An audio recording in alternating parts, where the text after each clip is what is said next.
கனகா, முகங்கை கல் கழித்து வந்தனே, சாப்பாடு எடுத்து வச்சிருக்கியா? கனகா, நான் கூப்பிடல, உன் காதுல விழுலையா? என்னாச்சு உனக்கு? ஏன் கனகா இப்படி சோகமா இருக்க? ஒண்ணு இல்ல. என்னன்னு என்கிட்ட சொல்லு. என்கிட்ட சொன்னா மட்டும் எல்லாம் சரியா நடந்துருமாக்கும். எதுன்னு என்கிட்ட சொன்னாதானே எனக்கும் தெரியும். எங்க பேர பிள்ளைங்க வீட்டுல ஆளையே காணா, நம்ம மருமகளையும் ஆள காணா, மகளையும் ஆள காணா. எங்க போயிட்டாங்க எல்லாரும்? தெரியல. என்னாச்சு உனக்கு? மொத்த பார்த்தா வீட்டுல ஏதோ பிரச்சனை நடந்திருக்கு. நான் அப்படிதானே? நம்ம ஆயிட்டு போகுது. என்கிட்ட எதுவுமே கேட்காதீங்க. உன்கிட்ட பேசுறது சரியே வராது.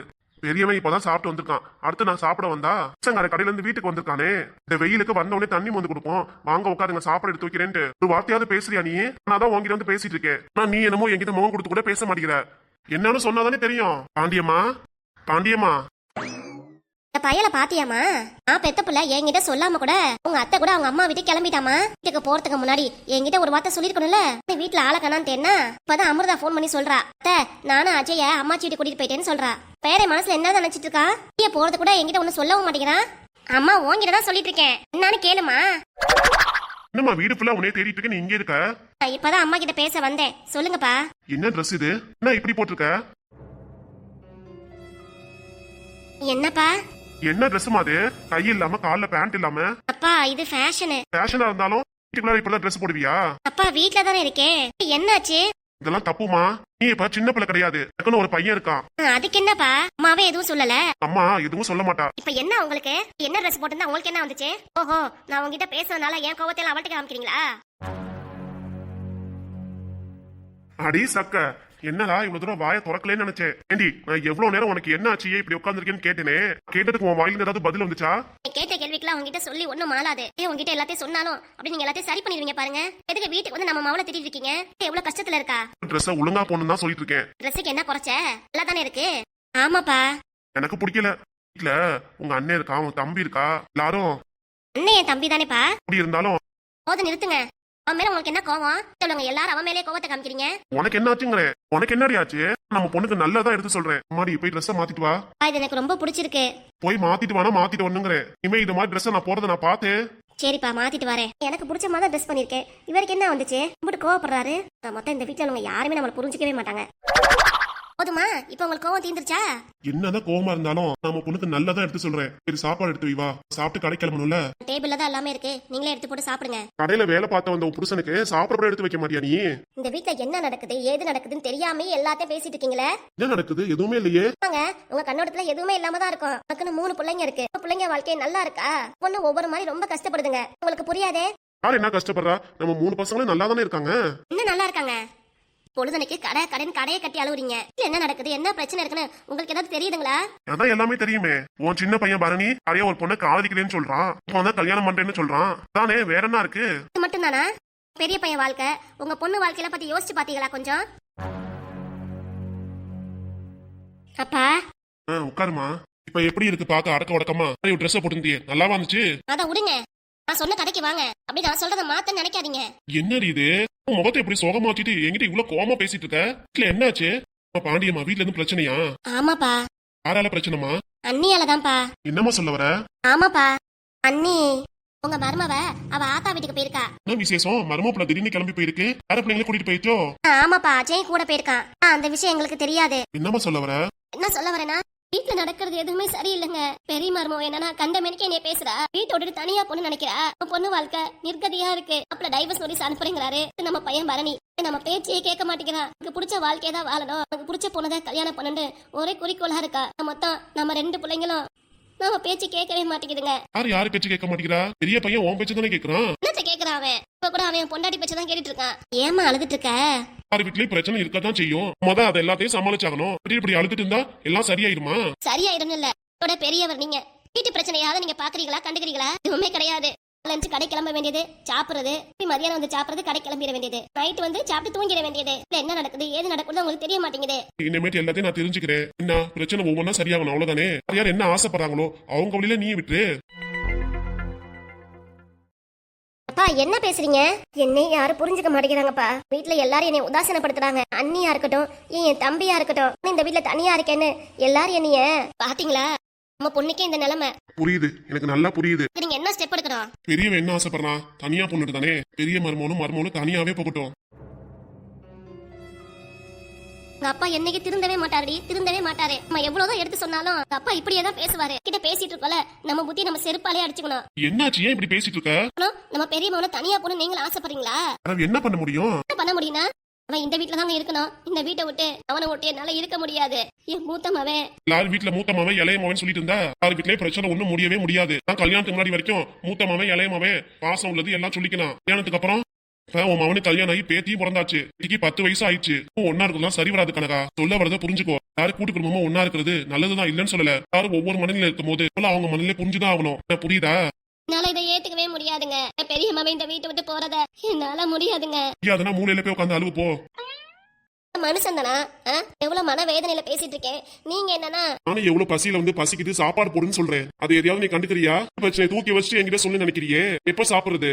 நானும் தான் சாப்பிடல, நம்ம பொண்ணு தான் சாப்பிடல. 2 பேரும் வீட்டுல இருக்கீங்களா, சாப்பிட வேண்டியதானே. சாப்பிட கூடாதுன்னு சொன்னது அப்பா இருங்கப்பா. நான் மனக்கும்பல உங்ககிட்ட கொட்டிட்டு இருக்கேன். நீங்க வேற எதையும் பேசிட்டு இருக்கீங்கப்பா. எதையும் பேசலாமா? மனசுல என்ன தோடுதோ அதை தான் நானும் சொல்லிட்டு இருக்கேன். உன் வாழ்க்கையை எடுத்து பாரு. மாப்பிள்ள டைவர்ஸ் நோட்டீஸ் அனுப்புறேன் அப்படிங்கிறாரு. அது கூட உங்களுக்கு பிரச்சனை இல்ல. அவன் ஒத்த பொண்ணை வச்சிருக்கோம். அவ வாழ்க்கையாவது நல்லா இருக்கணும்ட்டு மனசுல தோணுதா தோணலையா சொல்லுங்க. எனக்கும் தோணுதுதான். அப்ப இதுக்கு ஏதாவது ஒரு ஸ்டெப் எடுக்கணுமா இல்லையா? மாப்பிள்ள தம்பி இந்த டைவர்ஸ் நோட்டீஸ் அனுப்புறதுக்குள்ளார சொத்து பத்த சீக்கிரம் பிரிச்சாகணுங்க. சொத்து பத்த பிரிக்கிறதா? குட்டியே சொன்னது தானே. சொத்து பத்த பிரிச்சு அவங்க கையில கொடுத்தாதான் அப்படியே நம்ம பொண்ணை சந்தோஷமா ஏத்துக்குவாரு. இல்ல நம்ம பொண்ணு வாழா வெட்டியா இந்த வீட்டுல இருந்துட வேண்டியதான். இப்படியே நம்மளும் எல்லாத்துக்கும் அமைதியா போயிட்டு இருந்தா ஒண்ணும் பண்ண முடியாதுங்க. நல்லா இருக்கும் போதே சொத்து பத்தி எல்லாத்தையும் பிரிச்சு யாருக்கு என்ன விருப்பமோ அவங்க கையில எல்லாத்தையும் கொடுத்தணும். விட்டுட்டு இப்படி நம்ம மல்லு கட்டி நின்னோம்னா அதுவும் சரி வராதுங்க. என்னதான் பண்ணணுங்கிற? நான் சொல்றதுதாங்க. சொல்ல வருது எனக்கு புரியுது. புரியாமலாம் இல்ல. சொத்து பத்த பிரிச்சு கொடுக்கறதுலாம் சாதாரண விஷயம் கிடையாது. பையனா இருந்தா ஒண்ணும் பிரச்சனை இல்ல. நமக்கு 3 பசங்க மனநிலையும் எப்படி இருக்கும் என்னன்னு நமக்கு தெரியணும்ல. உனக்கு கல்யாணம் ஆகாம சொத்து பத்த பிரினா எப்படி பிரிக்கிறது? உனக்கு கல்யாணம் ஆகிற வரைக்கும் நம்ம பொண்ணு நம்ம வீட்டுல இருக்கிறதாங்க. பெரிய மருமகளை நம்ம மவளை பத்தி என்னென்னமோ பேசிட்டு இருக்கா. கட்டியாட்ட வீட்டுல இருக்கா, வாழ வெட்டியா இருக்கான்ட்டு. சின்ன பையனை கல்யாணம் பண்ணி வீட்டுக்கு வந்தவ நம்ம பொண்ணை பார்த்து என்ன சொல்ல மாட்டா சொல்லுங்க? இந்த வார்த்தையை சொல்லுவா. பொண்ணு எல்லாத்தையும் கேட்டுட்டு வாய் முடிட்டே இருக்கணுங்கிறீங்களா? நானும் வக்கீல்கிட்ட எல்லாம் பேசிட்டு தான் இருக்கேன். பேசுறது முக்கியம் இல்லங்க. என்ன பண்ண முடியுமோ எல்லாம் பண்ணி ஆகணுங்க. சீக்கிரமே பண்ணணும். பெரிய பையன் தனியா போறதுக்கு சம்மந்தம் தானே உனக்கு?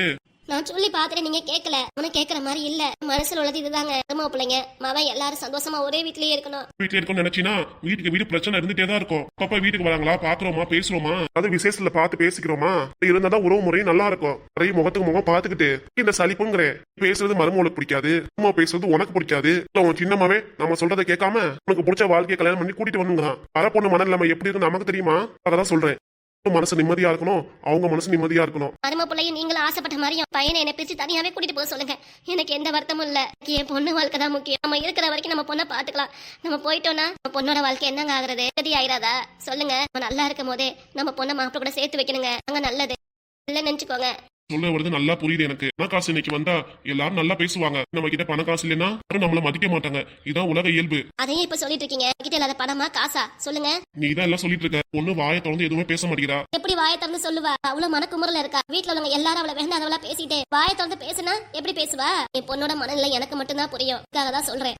இன்னவே பரணி நம்ம பேச்சை கேட்காம ஒரு பொண்ணை கல்யாணம் பண்ணி கூட்டிட்டு வரட்டும். எனக்கு எந்த ஆட்சேபனமும் இல்ல. ஆனா என் பொண்ணு வாழ்க்கை நல்லா இருக்கணும். அதான் நானும் யோசிக்கிறேன். கல்யாணம் முடியறதுக்குள்ளார என் பொண்ணுக்கு நல்லபடியா என் பொண்ணுக்கும் சொத்தை பிரிச்சு கொடுத்துருங்க. சரி சரி வக்கீல்கிட்ட பேசுறேன் நானும். என்ன பண்ணுவீங்களோ ஏது பண்ணீங்களோ தெரியாது. 1 மாசத்துல 1 மாசமா இல்ல இந்த 10 நாளுக்குள்ளார யார் யாருக்கு என்னமோ எல்லாம் பிரிச்சு கொடுத்துருங்க. சரி பண்ணிடுறேன். ஆனா என்ன ஆனா? ஒரு பெரிய பிரச்சனை இருக்கு. என்னப்பா பிரச்சனை? அதுக்கு இல்லம்மா, என் தங்கச்சிக்கு நான் எந்த பங்குமே எழுதி கொடுக்கல. நான் என்ன பேசிட்டு இருக்கேன்? இப்போ தங்கச்சிக்கு பங்கு கொடுக்கலன்னு பேசிட்டு இருக்கீங்க. அவன் நல்லா தானே இருக்கா? நல்லா தானே சம்பாதிச்சு போடுறாரு. பையனா பெத்து போட்டிருக்காவ. ஒரே ஒரு பொட்ட பிள்ளை தானே. பொம்பளை பிள்ளையா இருந்தாலும் என் தங்கச்சிக்கு நான் கொடுக்கறது கொடுத்துதானே ஆகணும். ஓஹோ, உங்க மனசுல இது வேற இருக்கப்போ அத்தை அள்ளி உன் தங்கச்சிக்கே கொடுங்க. இதெல்லாம் எதுவும் வேண்டாம். பொண்ணு வாழ்க்கைக்கு ஒரு நிம்மதியை கொண்டு வாங்கன்னு சொன்னா இப்ப உன் தங்கச்சியை பத்தி பேசுறது. இப்ப நம்ம பொண்ணு மேல உங்களுக்கு பாசமே இல்லல. உங்க தங்கச்சி தான் பெருசா போச்சோ? சொல்ல வரத கேளுவே. நாட்டியும் எப்படி பேசிட்டு இருக்க? சொல்லியா? ஏன்பா இப்படி? அதுக்கு இல்லம்மா, தங்கச்சிக்கு நீ எதுவுமே கொடுக்கவே இல்ல. அப்பா அம்மா போனதுக்கு அப்புறம் நான் தான் தூக்கி வளர்த்தேன் தங்கச்சிய. தங்கச்சிக்கு நல்லபடியா சீரசனத்தோட கல்யாணம் பண்ணி கொடுத்தியே. எல்லாம் சீரசனம் வாங்கி கொடுத்தேன். பண்ணல நானு. ஏதோ பண்ணிருக்கீங்களே. நீ இருக்கோ பண்ணல. அதுக்குன்னு சொத்து பத்தை கொடுத்தாதான் சொத்து பத்தை எல்லாருக்கும் பிரிச்சு கொடுக்க முடியும்ட்டு. ஓஹோ, இது வேற ஐடியா இருக்கா உங்களுக்கு? தங்கச்சிக்கு தான் எல்லாத்தையும் தூக்கி கொடுக்கணும்னு நினைக்கிறீங்க. அதுக்குன்னு இல்ல, வக்கீலே சொல்லிட்டாரு. வக்கீல் மேல பழிய தூக்கி போறீங்க. ரொம்ப வக்கீல் கிட்ட உங்க ஐடியா இப்படி சொல்லிட்டு ஏன்பா வக்கீல குறை சொல்றீங்க? அப்படிலாம் சொல்லிருக்க மாட்டாரு. அப்படி சொல்லுமா ஆளுக்கு. சொல்றது கேளு. தங்கச்சி சொத்து பத்துல சைன் போட்டாதான். அவ சைன் போட்டாதான் எல்லாம் பிரிக்க முடியுமா?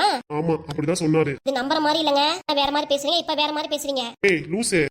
எனக்கு என்ன லூசு மாதிரி தான் தெரியும். என்ன சொல்றேன்னு புரிஞ்சுக்காம உன்ன அப்படி சொல்லிட்டு இருந்தேன். எல்லா உண்மையை போட்டு உடைச்சிட்டேன். என்ன பண்றது? இதான் ஒரு முடிவு எடுக்கணும். என் தங்கச்சிகிட்ட போய் பேசணும். அம்மா வேற வேலை இல்ல பாரு எங்களுக்கு. தங்கச்சிட்ட போய் நான் பேசணும் பாரு. உங்க அப்பனை பத்தி எப்படி பேசுறாருன்ட்டு. அப்பனோட தங்கச்சி நான் போய் பேசணுமா? அவ கால்ல விழுந்து சொத்தை சைன் பண்ணிக்கணுமா? நான் கேட்கணுமா? ஆளெல்லாம் உழுவ சொல்லல. நீ போய் பேசுனா என்னால அவகிட்ட பேச முடியாது. நீங்க வேணா அவகிட்ட பேசிக்கோங்க. பிரச்சனை யாருக்கு? உனக்கும் என் தங்கச்சிக்கு தானே. நான் சொன்னா என் தங்கச்சி வரமாட்டா. நீ சொல்லி கூட்டிட்டு வரணும். சரிம்மா. அதான் இவ்வளவு தூரம் எடுத்து சொல்றாருல, நம்மளும் என்னடி பேசுற? அப்பே சொல்றதுக்காக கண்ட வீட்டுல என்னால வர முடியாது. இவ்வளவு நேரம் எனக்காக பேசிட்டு இருந்தில, அப்ப எனக்காக இந்த ஒரு விஷயத்தை பண்ண மாட்டியாமா? நம்ம சொல்றதையும் புரிஞ்சுக்குவாங்கம்மா. அதான் பாண்டியம்மாவே சொல்றா. மட்டும் போக வேணாம். பாண்டியம்மாவே கூட கூட்டிட்டு போ. ஒன்ன மாதிரிலாம் அவ கோவமாலாம் இருக்க மாட்டா. நீ வீட்டுக்கு போனோடனே வாங்கன்னு கூப்பிடுவா. சரின்னு சொல்லிடுவா. பாரு முன்னாடி இப்படி முகத்தை ஈனி இழிச்சிங்க. அவ்வளவுதான் சொல்லிட்டேன். போங்க முத. அம்மாடி நீயும் உங்க அம்மா பேசி நல்ல முடிவாடுங்க. நான் போய் சாப்பிட்டு வந்துடுறேன். முறைக்கிற பார்வையை பார்த்தாலே பயமா இருக்கு. எங்கே இருந்தோம் அவ்வளவுதான். அப்படியே சுட்டு எரிச்சிடும் நம்மள. உங்க அப்பனுக்கு குழப்ப பத்தியா? இவ்வளவு நாளா இதெல்லாம் சொல்லாம ஆய் அமுக்குளி மாதிரி வச்சுட்டு இப்ப மட்டும் சொல்றாரு. என்னமோ சந்தேகமா இருக்கு. சொத்தை பிரிக்கிறங்கிற பேர்ல உங்க அப்பன் அவன் தங்கச்சிக்கு எழுதி கொடுத்துட்டாருன்னா அப்படிலாம் இருக்காதுமா. அப்படியே அப்பா எழுதி கொடுத்தாலும் நம்மளும் சும்மா விட்டுருவாமாக்கும். நல்லா பார்த்து நம்மளும் போய் பேசிட்டு வந்துருவோம். அந்த அவளை போய் பாக்குறதுக்கு நம்ம ஏன் நல்ல நாளா பாக்கணும்? இன்னைக்கே போய் பேசிட்டு வந்துருவோம். உங்க அண்ணி வீட்டுல இல்ல எல்லாத்த போய் போயிட்டு வந்துருவோம். சரிம்மா சாப்பிட்டு வந்துட்டோம். என்ன ஏதுன்னு கேட்டுட்டு போலாம். அப்பன்ட்ட வேற உத்தரவு கேட்கணுமாக்கும். என்ன சொல்றதோ தெரியல. ஏதோ ஒண்ணுமா மாமா கேட்டு வந்துருவோம். ஆனா ஒண்ணு புரியல எனக்கு. இவ்வளவு நேரம் என்கிட்ட புலம்பிட்டு இருந்த அண்ணன் இந்த வீட்டை விட்டு போக கூடாதுன்னு. என்னமா அப்பா கிட்ட சொல்லிட்டு இருக்க? இந்த வீட்டை விட்டு அண்ணன் தனியா போனா சந்தோஷம் தான்ட்டு. என்னமா மாறி மாறி பேசிட்டு இருக்க? அதே மாதிரி பரணியும் அவன் காதலிச்ச பொண்ண கல்யாணம் பண்ணாலும் சந்தோஷங்கிற. என்னம்மா ஒரே நாள் இப்படி நீ மனசு மாறிட்ட? எனக்கு அதான் புரிய மாட்டேங்குது. புரியாமலாம் இல்ல. யார் எப்படியே கெட்டு போனா எனக்கு என்ன வந்துச்சு? தனி கொடுத்துட போய் கஷ்டப்பட்டோம். தம்பி பரணியும் புடிச்சன கல்யாணம் பண்ணி கஷ்டப்பட்டோம். எனக்கு உன் வாழ்க்கை தான் முக்கியம். இனிமே யார பத்தியும் கவலைப்பட போறது இல்ல. என்னை மட்டும் பத்தி தான் நான் யோசிக்க போறேன். அதுக்காக தான். எங்க அம்மா இப்படி பேசுறது நீ யோசிக்கலையாமா? அண்ணே தனியா போயிடுச்சுன்னா எல்லா வேலையும் நீ தான் செய்யணும். சொத்தை பிரிச்சா நானும் என் வீட்டுக்கார கூட போயிருவேன். நானும் உங்க அப்பனு தானே கடையில கூட வாங்கி சாப்பிட்டுக்குவோம். போடி அதான் எதிர்பார்க்கணுமாக்கும். சரி இப்போதைக்கு இந்த விஷயத்த அன்னிக்கிட்ட சொல்லிடாத. கொஞ்சம் பொறுமையா சொல்லிக்கலாம். இப்போதைக்கு சொன்னீங்கன்னா தாம் தூம்னு ஆடும். சொத்தை பிரிச்சதுக்கு அப்புறம் இப்போதைக்கு அப்படியே முடிவெடுக்கிறாங்களா? அப்படியே இருந்தாலும் 6 மாசம் 1 வருஷம் ஆகும். அப்புறம் தான் தனியா போக முடியும். இப்பெல்லாம் முடியவே முடியாது. அதாமா சொல்றேன். சொல்ல மாட்டேன். உங்க அப்பே சாப்பிட்டாரா இல்லையா? யோ சாப்பிட்டியா இல்லையா? சாப்பிட்டுட்டு இருக்கேன். சாப்பிட்டு வாசிக்கணும். ஏண்டி? உன் தங்கச்சியை பார்க்க போகணும்ல, அதுக்கு தான். உடனே வாரேன். உன் தங்கச்சியை பார்க்க போகணும்னு சொன்னே உடனே வந்துட்டேன். ஆமா தங்கச்சி பாசம்ல, அதனாலதான். அடிங்க போய் சாப்பிட்டு வாயா போயா. தங்கச்சின்னு சொன்னே வந்துட்டார் மனுஷன். நீ கூப்பிடுவ வரவே மாட்டேன்டி போடி. வரவே வராத, அங்கேயே உட்காந்துரு. சாப்பிட்டு முடிச்சு பார்த்தோம்னா விலைக்கு வச்சு அப்படியே. ஏமா அப்பாவை திட்டிட்டு இருக்க? சரி இதெல்லாம் நல்லதுக்கு தானே. வந்து ஓடிடி இல்ல ஓமையில நான் கோவத்தை காமிச்சிடுவாமா? ஐயோ வேணாமா, நான் யாருக்கும் சப்போர்ட் பண்ணி பேசல. அப்ப வாய முடிட்டு இங்கே உட்காரு. இந்த உன் கோவம் தாமா எனக்கு ரொம்ப பிடிச்சிருக்கு. டே வாமா புஷ்பா, என்ன திடீர்னு சொல்லாம கொள்ளாம வந்திருக்க? என்ன பேர பையனா கூட்டிட்டு வந்திருக்க? அமிர்தா குட்டி வாங்க. அஜய் அம்மாச்சி. வாப்பா, நல்லா இருக்கியா? அம்மா எப்படி விட்டாங்க உன்னைய? நான் தான் அத்தை கூட வரணும்னு ஆசைப்பட்டு வந்தேன். சரி வாங்க உட்காருங்க. அப்பா நல்லா இருக்கீங்களாப்பா? நல்லா இருக்கேம்மா. நீ எப்படி இருக்க? நல்லா இருக்கேன்ப்பா. கால் எப்படி இருக்கு? நல்லா இருக்காப்பா? எங்கம்மா சத்யா காணா? தங்கச்சி தானே உன் குழந்தைனார் பரணி. சத்யா பார்த்து சிரிச்சுட்டாரா, பார்த்து போன சொல்லிட்டாரா. அதுக்காக கண்ணாடியை பார்த்து ஒவ்வொரு புது ட்ரெஸ்ஸா கழட்டி போட்டுட்டு இருக்கா. என்ற அலப்பற தாங்க முடியலமா. அப்பா இப்ப கூட கண்ணாடியை முன்னாடி நின்னுட்டு பரணி மாமா தான் சொல்லிட்டு இருக்கா. அப்படியாமா? சத்யா கொஞ்சம் கூப்பிடுங்களே. அட என்னம்மா வந்ததுல இருந்து உட்காராம சத்யா கூப்பிடுவேன். என்கிட்ட எல்லாம் பேச மாட்டியா? அப்பா கிட்ட பேச மாட்டியா? தங்கச்சி தான் பார்த்து பேசணுங்கிற. சத்யா கிட்டே உங்ககிட்டே ஒரு முக்கியமான விஷயம் சொல்லணும். என்ன விஷயமா? சத்யா வரட்டும், நான் சத்யா கூப்பிடுறேன். சத்யா